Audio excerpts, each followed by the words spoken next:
Welcome everybody. My name is Steve Fifield and I've worked for the City of Victoria for the past 34 years in the engineering department. Interestingly, although my topic today is the Trent Street Rain Garden, there really is a thread here, and it is called the challenge of change.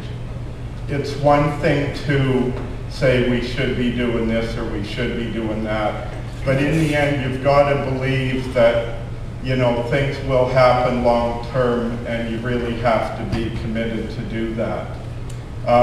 We believed in the City of Victoria. I think that we're fairly forward thinkers in the way of environmental responsibility. And as soon as we heard about rain gardens, we felt that it was the way to go. So we had to think about opportunity. One of the things we wanted to do was put one in and be successful with it. So we looked and we thought, and a situation presented itself, and that was the Trent Street area.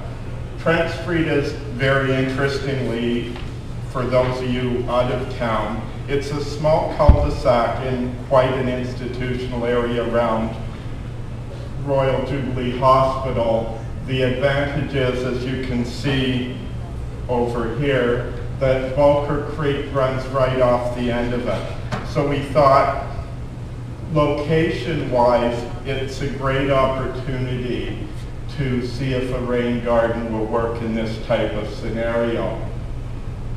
So we also wanted this to be successful, so I believe we did something that was very good, and we engaged outside professionals. We hired Focus Engineering. Bruce Kenning is here today, and we've heard Scott Murdoch's name mentioned from Murdoch Debrief, who looked after the landscaping aspect. And they put together a design that was very well done and supported. So one of the advantages, and as an engineering type, I will speak briefly on the engineering before we get into the fun stuff, but we had to make sure this area drained properly.